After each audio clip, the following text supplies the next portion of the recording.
Salve, salve galera! Seguinte, para essa videoaula a respeito de história do Brasil, a nossa discussão ela começa desde a expansão portuguesa e do caminho, né, da rota que a corte, que a coroa portuguesa começa a desempenhar para se chegar no Oriente, principalmente aí nas Índias, em busca de aumentar o seu poder, de aumentar o domínio de territórios portugueses, mas também de expandir a catequização pelo clero e de aumentar o lucro com a venda de especiarias para a burguesia. Dentro dessa discussão, um dos primeiros pontos aí, o que chama atenção, vai acontecer em relação à própria expedição do Pedro Álvares Cabral, né, que é considerado a chegada desses portugueses, né, lembrando que o erro de trabalhar com a ideia de descobrimento, uma vez que usar essa expressão significa que a gente vai estar desconsiderando, a gente vai estar anulando tudo que já existia aqui no território, né? Então o termo mais correto hoje em dia é a palavra encontro, ok? Mas até que ponto essa expedição do Pedro Álvares Cabral para trazê-los para o Brasil, né, para colocar um contato entre Brasil e Portugal, ela aconteceu de forma intencional ou sem querer?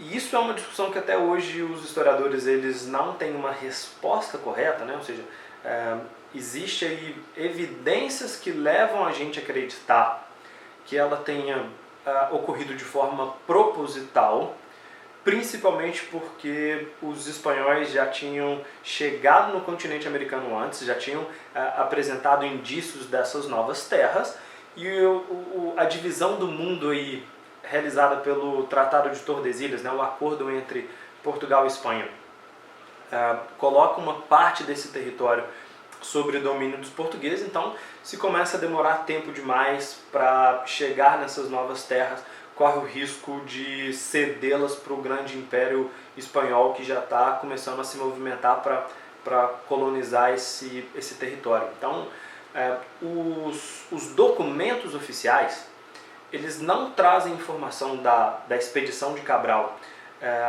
com indícios, né, com informação de que, olha, nós vamos mudar a rota da navegação, nós vamos alterar aqui o caminho para chegar no Brasil. Ou seja, o que o diário da expedição ele informa é que para evitar uma região de calmaria aí no meio do Oceano Atlântico, vai haver um desvio de rota, mas isso já era algo sabido, isso já era algo praticado pelos navegantes portugueses, então não tem muita desculpa ali. E a próxima informação já é a chegada em Porto Seguro e o desembarque na Bahia.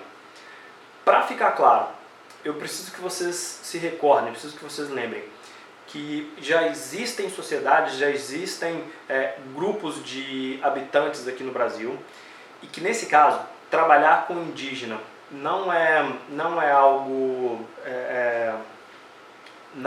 definido. Ou seja, para que vocês tomem cuidado com o uso de índio para se referir a uma coisa só. Existem várias tribos, existem vários dialetos, várias religiões, as culturas entre as aldeias elas se modificam de local para local, né? Existem aí grupos caçadores, existem tribos indígenas que dominam a agricultura, tem aquelas voltadas para a pesca, enfim, não existe uma organização centralizada, cada aldeia tem suas próprias regras e costumes, né? Então, mas já existe e já possuem, já são territórios ocupados, ok? E essa chegada e essa expedição da coroa portuguesa, ela faz parte de um grande quadro de projeto mercantilista. Ou seja, já existe aí uma intenção de ocupar territórios para aumentar o poder do rei, para aumentar o lucro da burguesia, para catequizar as populações nativas. Então existe toda essa intenção das metrópoles europeias em relação às colônias, principalmente no território americano, certo? E o Brasil ele não vai ficar longe dessa administração, né? Ele não vai ficar longe dessa ideia e desse pensamento que é o processo colonizador português. Eu preciso aqui lembrá-los de que isso significa que houve resistência, né? Por favor, esquece essa ideia de que o índio brasileiro ele é pacífico, que ele aceita essa dominação, que ele não se impõe, ele não faz nada. Existe essa resistência. Por mais que o europeu entre no território e já comece a explorá-los, certo? Coloquem na cabeça que essa versão de história, o jeito que nós trabalhamos com esses dados e com esses fatos, ele faz parte todo de uma versão da história, ou seja, um ponto de vista da história que enfatiza o papel desempenhado pelos portugueses. Ou seja, nesse caso, nesses dois encontros, o português ele é o superior, ele é o desenvolvido, ele é o esperto, e o indígena ele é o preguiçoso, ele é o inapto, ele não tem uma fé, ele não tem religião, ele não tem organização. Certo? A gente só trabalha com essa informação, a gente só trabalha esse tipo de pensamento porque a respeito dessa primeira fase desse projeto colonizador no Brasil, o Enem ele tem focado muito nesse ponto, né?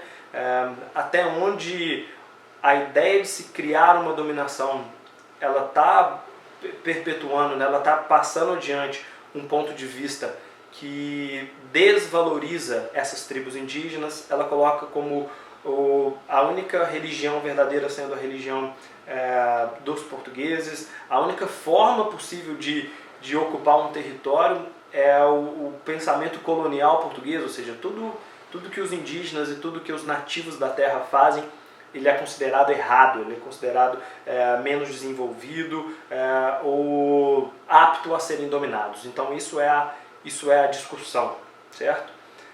O interesse, lembrando, dos portugueses, ele vai fazer parte tanto de oficializar o domínio dessas terras, né, porque já tira aí os argumentos dos espanhóis, por exemplo, de que essa terra pode ser deles porque não tem ocupação. Então, a carta do Pero Vaz de Caminha, ela oficializa isso, ela apresenta o contato dos portugueses com esse território, mas, por outro lado, nessa primeira fase, né, nesse contato dos portugueses em 1500 com o Brasil, ele ainda não desperta um grande interesse colonizador. Por quê? Porque diferente do que acontece no caso espanhol, que existem aí evidências da matéria-prima lucrativa que é o ouro, né, que são as riquezas dessa terra, o primeiro contato, a primeira relação entre portugueses e indígenas aqui no Brasil, elas não são bem sucedidas nessa questão econômica. Não existe comércio, não existe praças de negociação, não existe um produto visualmente valioso, certo?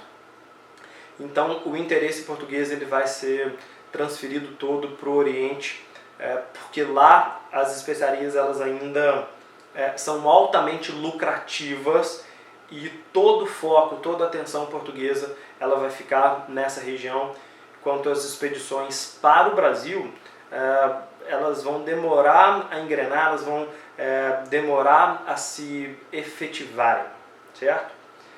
E a grande forma, né, principalmente aí a partir de 1530, ou seja, o Brasil vai ficar aí quase 30 anos, desde a chegada dos portugueses até o projeto colonizador, né, até Portugal, até a coroa entrar de fato com uma ideia do que fazer com essa terra. Esses primeiros 30 anos aí tem todo um descaso dos portugueses, porque não encontraram nada valioso, e somente com o projeto de capitanias hereditárias é que esse início dessa ocupação ele começa a acontecer de forma mais efetiva, né?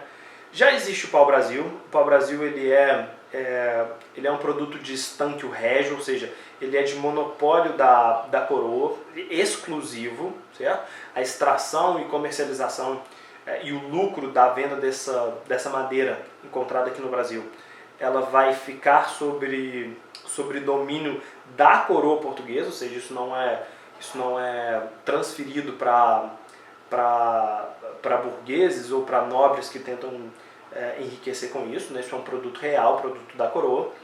Mas com o projeto de criação das capitanias hereditárias, a ideia é transferir essa função de ocupar, de proteger, de administrar, de povoar o território das mãos da metrópole para indivíduos particulares, né?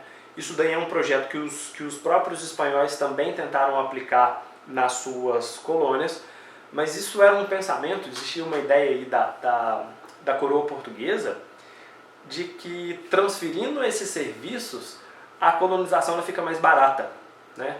Porque esse papel de principalmente a proteção e exploração, ele é extremamente caro, né? Então, com a divisão de territórios, né, com a divisão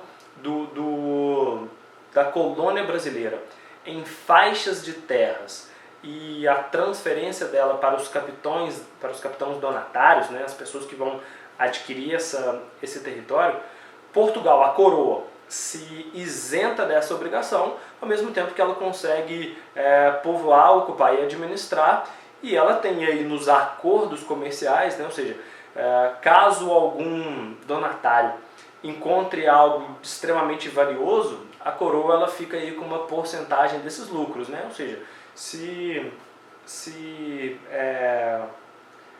principalmente o ouro, né, as minas de ouro, prata ou metais preciosos ou pedras preciosas forem descobertos, a coroa ela tem ali uma cláusula no contrato das capitanias que ela também lucra com isso. Ao longo do tempo, essa estratégia ela é extremamente ineficiente, porque os gastos para criar uma ocupação colonial elas são muito difíceis e demandam aí tanto capital, precisa de muito dinheiro, precisa de muita gente, precisa de muito esforço para isso dar certo.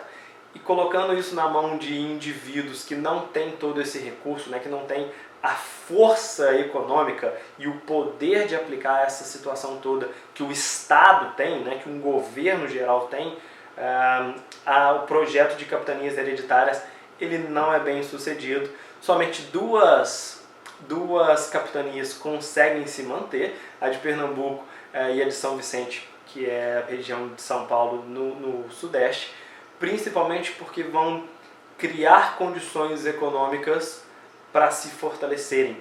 E isso daí vai ser o avanço do plantio de cana-de-açúcar e o fortalecimento da sociedade açucareira.